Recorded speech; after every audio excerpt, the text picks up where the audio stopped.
El nacimiento del Condado de Castilla tuvo lugar a principios del siglo IX.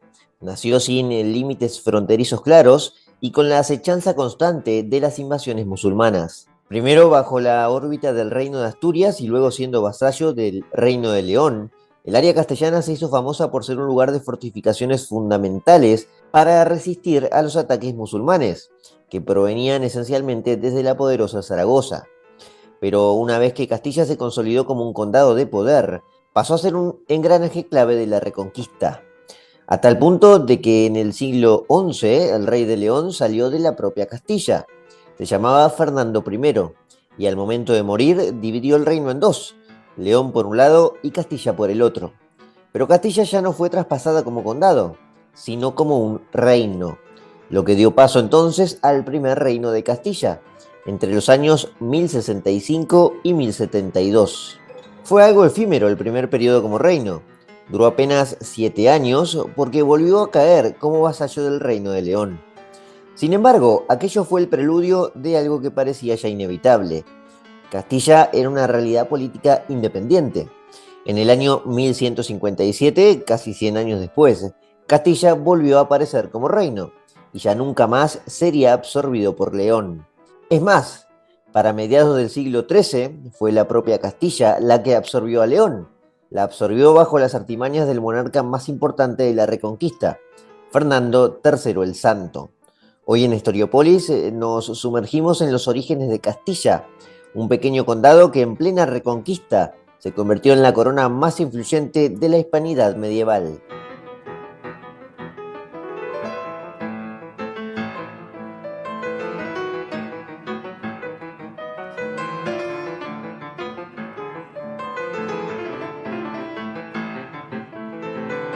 El condado de Castilla, que terminó teniendo un papel tan importante en la historia, surgió en el norte de España, aproximadamente durante el siglo IX, en las primeras décadas de los años 800.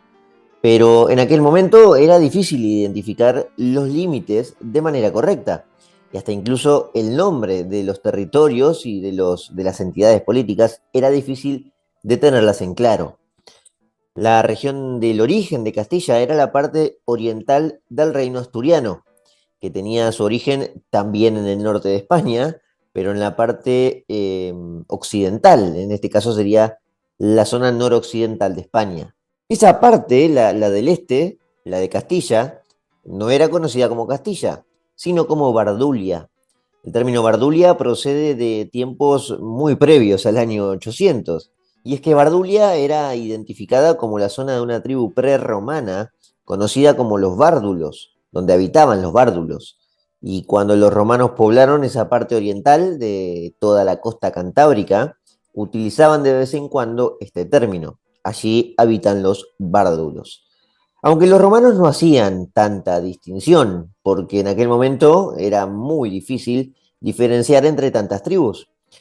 Directamente los identificaban a todos como los cántabros por la región del mar Cantábrico. Además, eran tribus seminómadas, por lo que eso también implicaba que existiera una dificultad bastante aguda para, bueno, para delimitar y establecer las entidades políticas y los territorios determinados. Aquella zona, de hecho, fue la última en caer bajo el Imperio Romano, en las famosas guerras cántabras que tuvieron lugar a mediados aproximadamente del siglo I antes de Cristo, para que vean que me estoy yendo un poco lejos en el tiempo para entender qué existía antes de la Castilla que fuimos conociendo como condado. Hay mucho testimonio repartido entre griegos y romanos que hablan de los bárdulos, de estos bárdulos, esta tribu prerromana, pero los veían como, vuelvo a decir, como un pueblo bárbaro más, de los tantos que había. Pomponio Melo, por ejemplo, bueno, fue uno de los que escribió sobre los bárdulos, fue un geógrafo hispano-romano del siglo I, pero del siglo I después de Cristo, y dejó escrito algunas cosas, como por ejemplo, aquí cito textual, dejó escrito lo siguiente. Allí están asentados los cántabri y los bárduli. Los bárduli se extienden hasta el promontorio de la cadena pirenaica, donde terminan las Hispanias. La última referencia de los bárdulos, porque hay varias y no me voy a no me voy a detener en una por una, es una crónica de otro geógrafo hispano-romano, en este caso un obispo llamado Hidacio, que narró que los éruleos, otro pueblo prerromano, atacaron las costas cantábricas de Bardulia en el año 456, ya en el siglo V. De toda esta data se asume entonces que Bardulia era toda esta zona, región de Bárdulos, del norte de España, compartida con cántabros. En la etapa de los visigodos, ya en el siglo VI y VII, aquella zona era una provincia más que nunca se había romanizado del todo. Ya no era una provincia bárbara, eso sí, pero no se había romanizado del todo. Recién se puede hablar de una especie de condado, como fue conocido posteriormente el Imperio Romano, el término de conde, en el siglo IX, como dijimos al principio.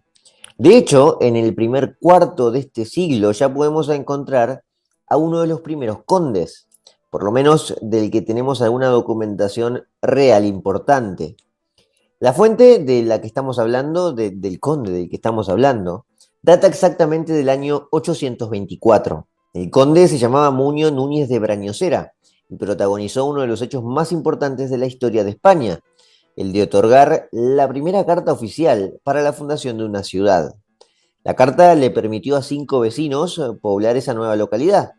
La localidad se llamaba Brañosera y por eso Muñoz Núñez se lo conoce como Muñoz Núñez de Brañosera, conde de Castilla, no tanto como de Castilla, sino como de esta localidad, que actualmente, por cierto, es un municipio, un municipio español ubicado en la provincia de Palencia, dentro de la grandísima comunidad autónoma de Castilla y León.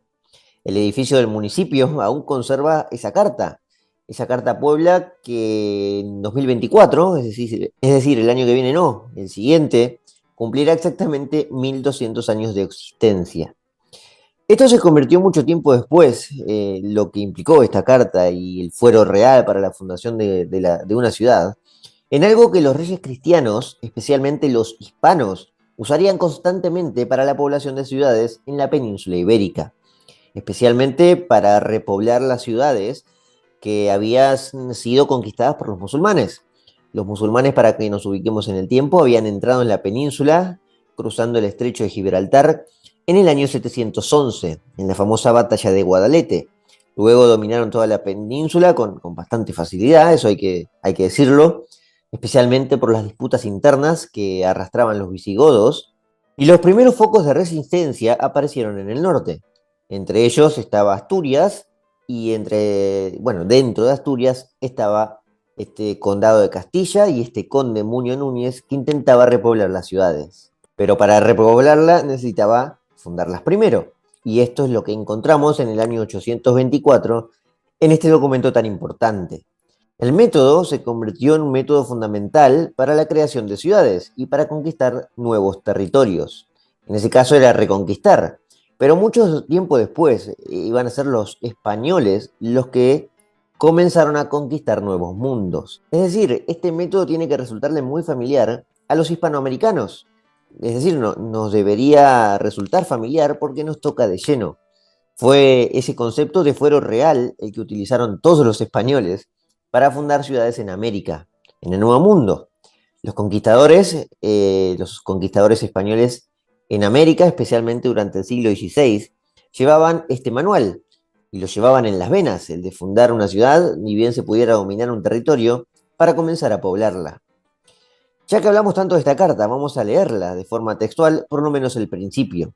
La carta, con fecha exacta 13 de octubre del año 824, decía lo siguiente: En el nombre de Dios, yo, Muñoz Núñez, buscando el paraíso y recibir merced, hacemos una puebla en el lugar de osos y casas, y traemos a Valerio, Félix, Sonio, Cristébalo y Selvelio, con toda su parentela, y os damos para población el lugar que se llama Brañosera, con sus montes, cauces de agua, fuentes, huertos de los valles y todos sus frutos. Se llamaba directamente a poblar Brañosera. Quizás aquel fuero que otorgó aquel conde de Castilla no tenía el mismo objetivo, no sé, que un conquistador del siglo XVI, un Hernán Cortés o un Juan de Garay, que nos resulta más cercano a los argentinos. Pero en el fondo había similitudes muy fuertes. Juan de Garay, que intentó toda su vida, bueno, fundar ciudades, lo logró finalmente en Argentina. Logró, de hecho, fundar una ciudad muy importante, la ciudad de Santa Fe, y la fundó con todas las letras, ¿eh? Porque es su actual fundador para todos los santafesinos. De hecho, escribió una carta para explicar esa fundación.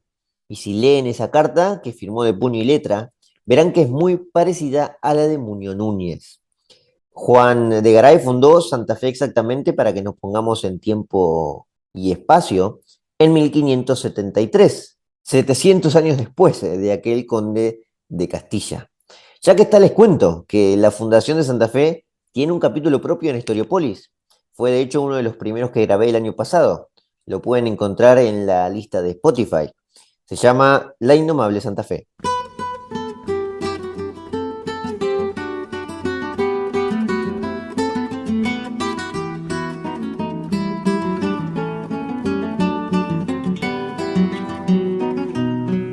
Lo cierto es que el objetivo de Muñoz Núñez de Braños era, en el año 824, sí tenía algo diferente al de Juan de Garay, y es que lo que necesitaba el conde era repoblar territorios para hacerle frente a un enemigo que acechaba a todos los cristianos de la península en aquel momento, el enemigo musulmán, como conté recién.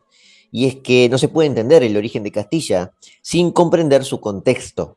Las raíces del condado están incrustadas dentro del inicio de la Reconquista y surgen de uno de los primeros focos de resistencia que tenía lugar en el norte, en la cordillera Cantábrica. Castilla era parte, como mencioné, del reino asturiano y había sido fundado en la famosa batalla de Covadonga, no Castilla, sino el reino de Asturias. En la batalla de Covadonga, muy famosa también y con mucho componente mitológico, había sido fundada Asturias por su primer rey, que se llamaba Pelayo. Una corona que probablemente haya nacido entre los años 718 y 720. A todo esto, nos queda algo por aclarar del nombre de Castilla con el que comenzamos este episodio, porque en algún momento dejó de conocerse Bardulia para ser Castilla. El territorio castellano era un lugar a medio camino de tres entidades políticas cruciales en el siglo IX. Era el punto de conexión entre el reino asturiano al oeste, el área de expansión del reino de Pamplona al noreste. Pamplona luego se va a convertir en el reino de Navarra. Y también era el camino natural para las plazas fuertes islámicas, para que estas plazas ataquen constantemente las posiciones cristianas, tanto para conquistar como también para saquear. Elegían principalmente esta segunda opción, los musulmanes, la del saqueo, y lo hacían especialmente desde Zaragoza, una de las ciudades ubicadas al este de lo que era el territorio de Castilla, y una de las ciudades además más prestigiosas para el Andaluz. Remontaban el río Ebro, que sube en forma diagonal. Los musulmanes pasaban siempre por la antigua Bardulia, para saquear o en todo caso conquistar algunas ciudades cristianas más. Lo mismo ocurría en las contraofensivas cristianas, o incluso en los avances cristianos. Había que construir fortalezas en la ida o en la venida. Fue por eso que en aquella zona se construyeron muchas. Se construyeron fortalezas a medio camino, necesarias especialmente para el reino de Asturias. De hecho, fue un rey asturleonés que nos dejó documentación de Castilla, cuando ya estaba trabajando en la reconquista desde temprano. En las crónicas de Alfonso III se menciona que junto con otras tierras, sus predecesores fueron repoblando el territorio de Castilla. Lo dejó escrito además, y lo dejó escrito de la siguiente manera en sus crónicas. Se fue repoblando Bardulia, lo que ahora llamamos Castilla. Estas crónicas datan del final de su reinado, cerca del año 910, porque Alfonso III reinó en estos años, fines del siglo IX y principios del siglo X. Alfonso III, además, para ese año, en el 910, cuando ya fallece, ya estaba casi totalmente instalado en la ciudad de León, la nueva ciudad capital del reino que reemplazó a Oviedo, la antigua capital de Asturias. Y el reino dejó de llamarse Asturias para llamarse León. Además, Alfonso III ya recibía apoyo por lo que ya podemos llamar con todas las letras, condes de Castilla, que por cuenta propia, Castilla fue de hecho reconquistando ciudades, como la ciudad de Amaya, y como por ejemplo también fundando ciudades, de la misma manera que había hecho Muñoz Núñez de Brañosera, se va a fundar unos años después la ciudad de Burgos. La fundación de Burgos es otro hecho muy importante para la historia de España. Burgos apareció en el año 884. Apareció de la mano de un conde castellano, Diego Rodrigo Porcelos. El comienzo del siglo X ya tiene el Reino de León bien definido y legitimado, y Castilla dentro del Reino de León. El problema para los monarcas de León fue que al morir dividían casi siempre el reino entre sus hijos, lo que generaba disputas internas entre hermanos. Fue exactamente eso lo que ocurrió con este Alfonso III, que cuando murió partió en tres sus posesiones. León se terminó unificando tiempo después. Eso sí, lo hizo sangre y fuego, pero lo cierto es que se terminó unificando y también pacificando, evidentemente, entre guerras entre hermanos y asesinatos entre ellos. Dentro de esa corona, que crecía en prestigio al acecho del Islam, distintos condados también ganaban cada vez más autonomía. Castilla era uno de esos, pero lo era también Portucale, el condado que cobraba mucha fuerza del lado occidental y que tiempo después se va a convertir en el reino de Portugal.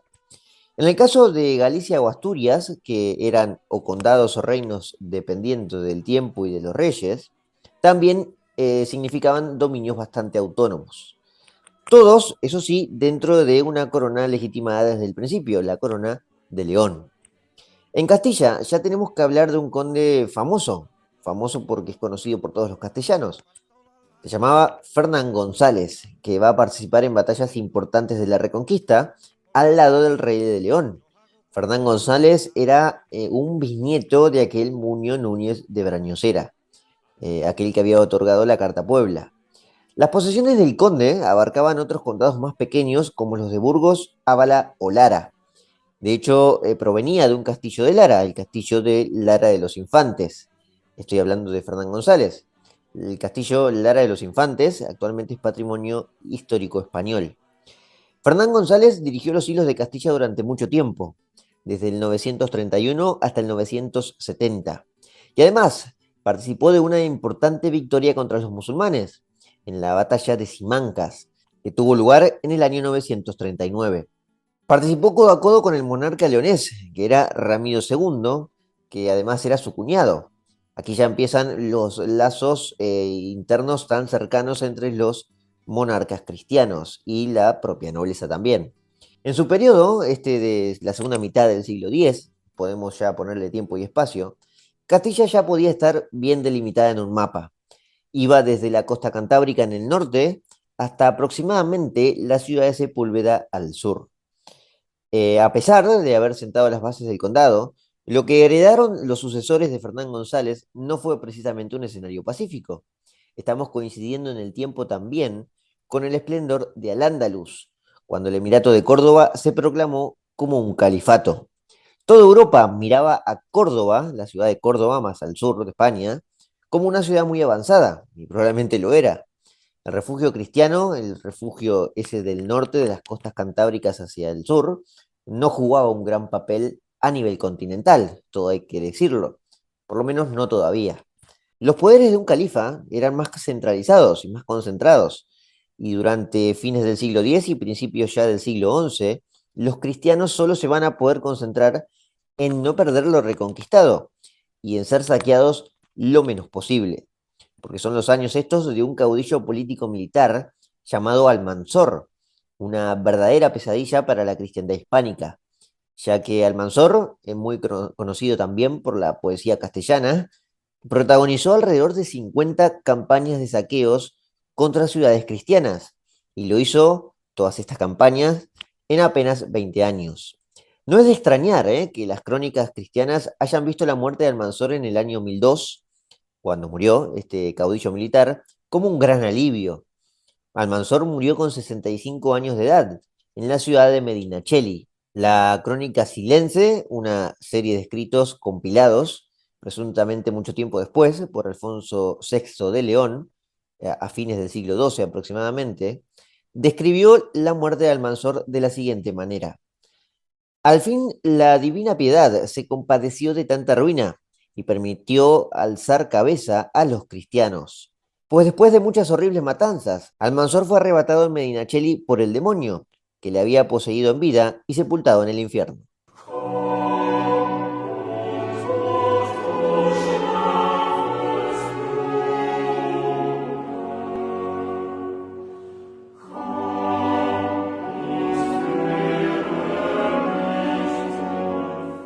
Califato fue el gran momento de los musulmanes en la península, pero también es cierto que duró relativamente poco. Se vino abajo por disputas internas y por un fuerte rechazo de los mozárabes a las guerrillas sucesoras de Almanzor. Los mozárabes eran conocidos como, bueno, los cristianos que se habían convertido al Islam en la península o los que ya se habían adaptado a la hispanidad. Las guerrillas, estas sucesoras de Almanzor, estaban integradas principalmente por tribus que habían llegado del norte de África y eran muy agresivas y muy radicales en la cuestión religiosa. La caída del califato, finalmente, entre estos conflictos internos, tuvo lugar en el año 1031 y supuso el momento perfecto para el renacer de la Reconquista. Los musulmanes se dividieron en taifas, un conjunto de pequeños estados que ganaron gran autonomía en la caída del califato, pero que a su vez se volvieron débiles frente al acecho cristiano, que ahora tomaba la delantera. Además, esto coincide en el tiempo también con un imparable auge castellano, y aquí entra en juego Castilla, ya que en este resurgir cristiano, de Castilla ya va a salir un rey de León. Se llamaba Fernando, Fernando I el Magno, que a su muerte en el año 1065 convertirá a Castilla en un reino independiente. Pero bueno, vamos a ir despacio con esto. Para entender lo que vamos a explicar ahora, de hecho, debemos tener en cuenta cuáles y cuántos reinos cristianos están integrando esta parte de la península. Si vemos el mapa de España, la parte norte, desde occidente a oriente, o con el mapa en mano, si quieren en internet, de derecha a izquierda, tenemos el Reino de León, con su condado de Castilla más al este. Si nos vamos más al este o al noreste, tenemos el Reino de Pamplona, que cobra mucha importancia en esta etapa. Y como dije ya, en el futuro será el Reino de Navarra. Y más al este tenemos un cúmulo de condados pequeños que van cobrando autonomía y fuerza, que pronto se van a terminar uniendo en la Corona de Aragón. En aquel momento, Aragón era un condado, al igual que Barcelona y muchos otros. Pero en el medio de todos esos condados había una infranqueable taifa musulmana, que era la taifa de Zaragoza. Este es el panorama durante la segunda mitad del siglo XI, ya que para fines de este siglo va a haber ya un giro crucial a favor de los cristianos, evidentemente, especialmente con la reconquista de Toledo, que tuvo lugar en el año 1085. Aquel hecho, aquel acontecimiento para los españoles fue fundamental.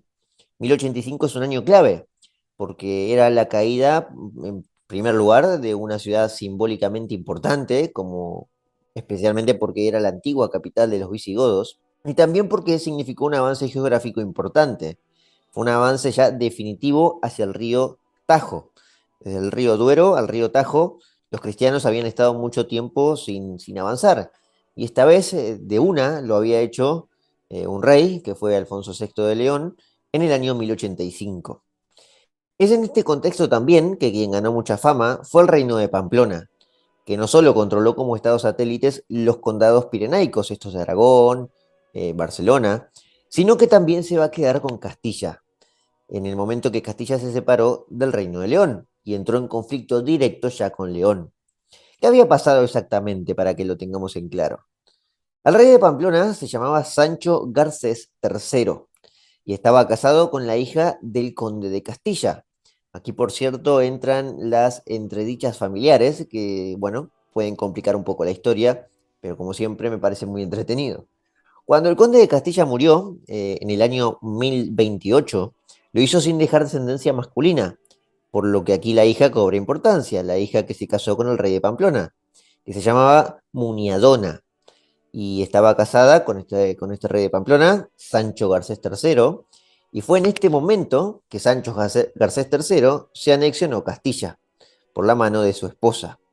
Este hecho además introdujo una nueva dinastía a Castilla, la dinastía Jimena, que reemplazó a la dinastía de los Lara. A la muerte de Sancho Garcés III, que murió en el año 1035, Castilla quedó en manos de su segundo hijo, porque Sancho Garcés III, como hacían casi todos, también dividió el reino, no era solo un virus de León o de Castilla. Esto de dividir el reino, ¿no? Lo dividió en 1035 y dejó Castilla a uno de sus hijos. Ese hijo se llamaba Fernando. Y aquí es donde llegamos al origen de este gran Fernando I el Magno.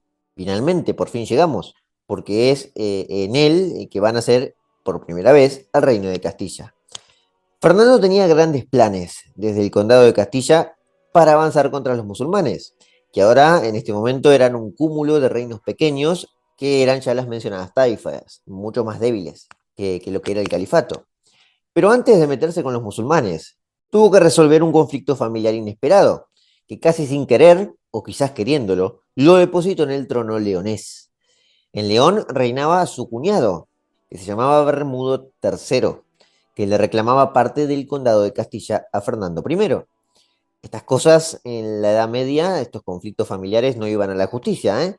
Se resolvían por las malas, no por las buenas. Se resolvían guerreando. Fueron ambos a una batalla. Eso sí, con ejércitos privados, porque eso de involucrar a la población civil no existía en una sociedad sin estados como era la Edad Media. Y bueno, el conflicto se resolvió, evidentemente. Una guerra entre cuñados, básicamente.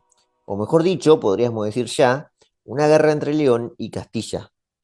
Se resolvió en la batalla de Tamarón, que tuvo lugar en el año 1037. El vencedor fue Castilla, es decir, el castellano Fernando. El vencido fue Bermudo, quien además terminó muriendo atravesado en su pecho por una lanza. Ese mismo año, Fernando fue entronizado como rey de León, ya que estaba casado con la hermana de Bermudo. Como dijimos, era su cuñado. Fue coronado como Fernando I, rey de León y conde de Castilla.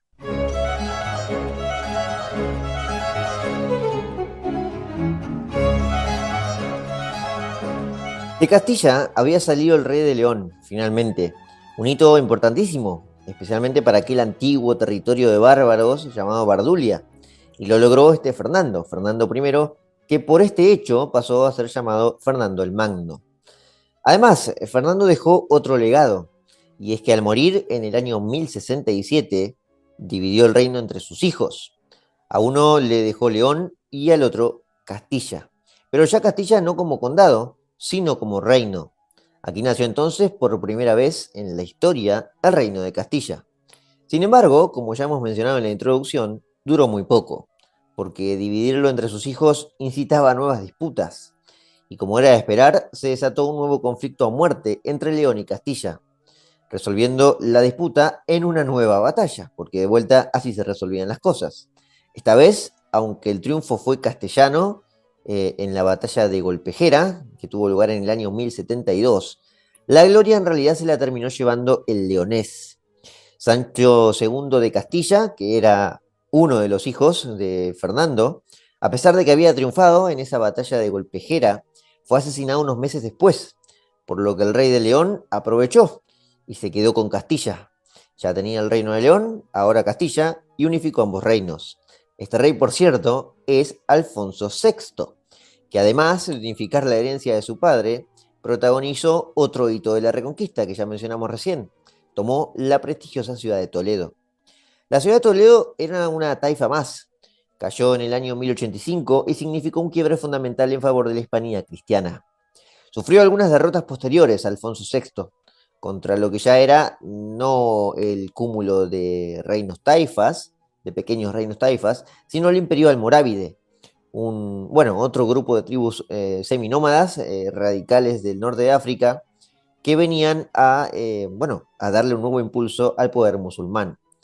Igualmente Toledo ya nunca caería en manos musulmanas, así que Alfonso VI se llevó toda la gloria. A su muerte, Alfonso VI, que por cierto también fue un rey inteligente, no dividió la herencia, ¿eh? Es decir, había aprendido un poco de sus antepasados. Todo iría para el primogénito, León y Castilla.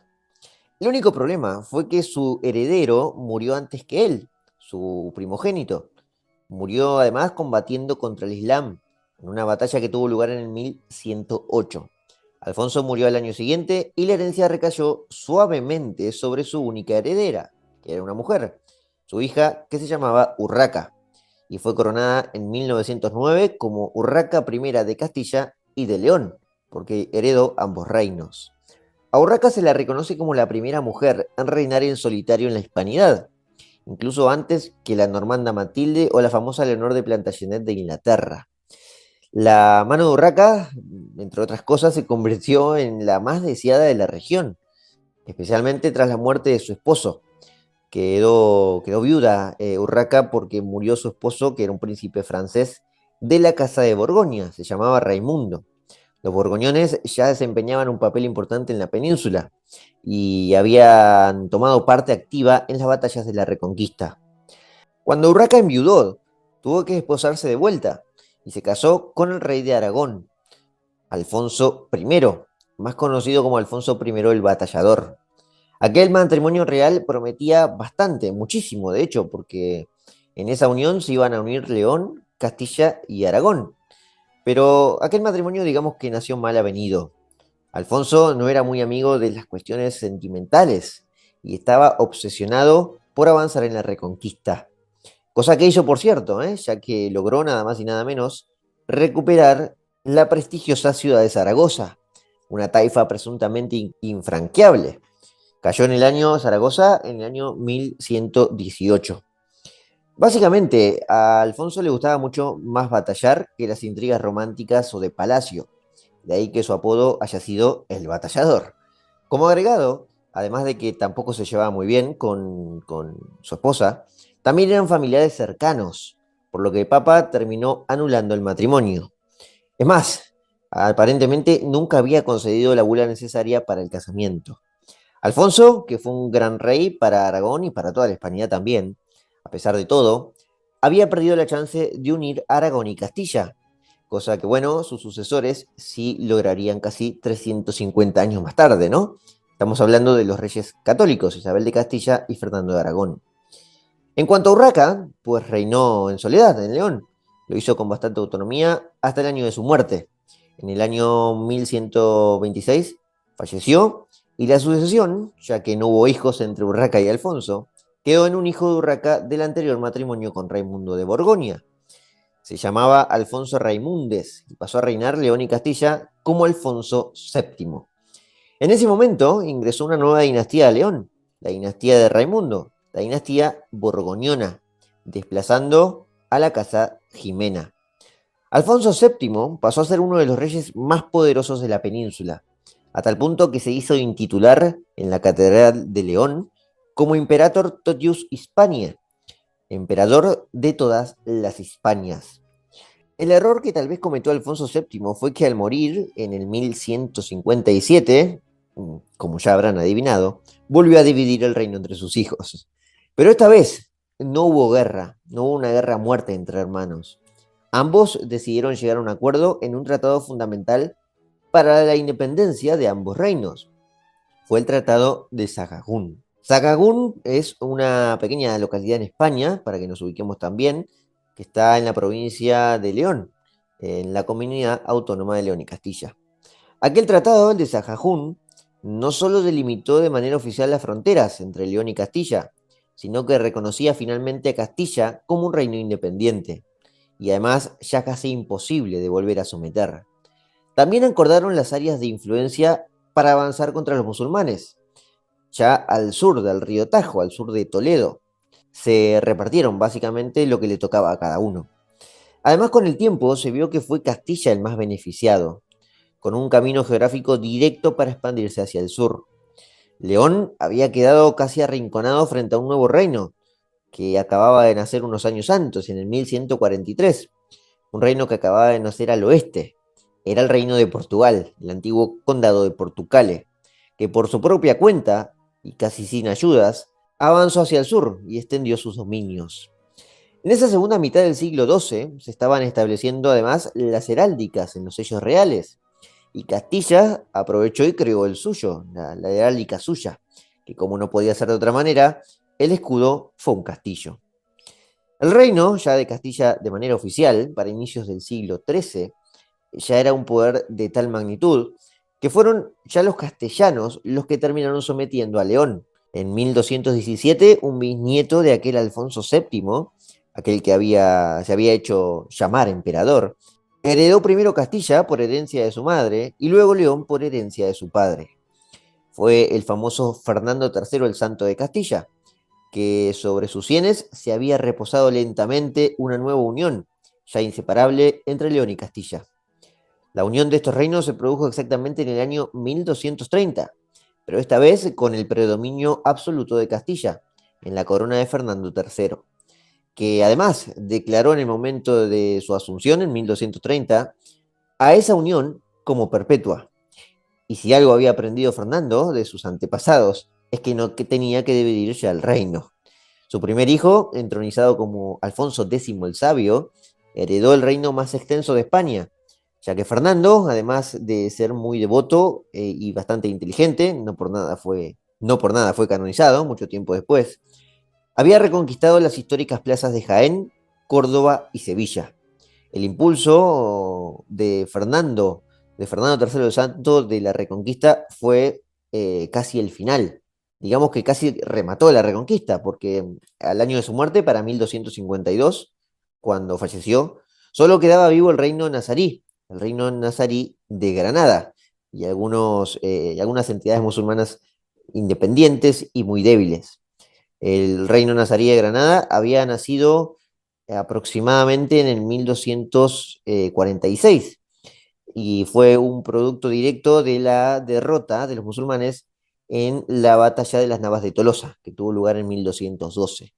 Granada no fue conquistada por Fernando III porque básicamente llegó a un acuerdo con el rey y a cambio de no ser sometida fue obligada a pagar un tributo anual. Al escudo, por cierto, que ya utilizaba Fernando III, se le sumó un león. Fue el famoso león parado sobre sus dos patas traseras, y así ya el escudo de Castilla-León, tenía dos castillos y dos leones. Pero bueno, ya seguir hablando de cómo Castilla pasó de condado a reino no tiene mucho sentido. Esa transformación, digamos que ya estaba concretada, quizás incluso 100 años antes que Fernando III el Santo, quizás con mucha más fuerza en el Tratado de Sajajún, el de 1158, cuando Alfonso VII dividió Castilla y León, y ya León nunca podría volver a someter a Castilla. Pero como dijimos, sí, Castilla a León. Y es que casi sin darnos cuenta, ya recorrimos alrededor de 400 años de historia, desde aquel conde de Brañosera, Muñoz Núñez, documentado en el siglo IX. 400 años de historia que convirtieron a un pequeño condado vasallo del Reino de León en la corona más importante de la hispanidad medieval.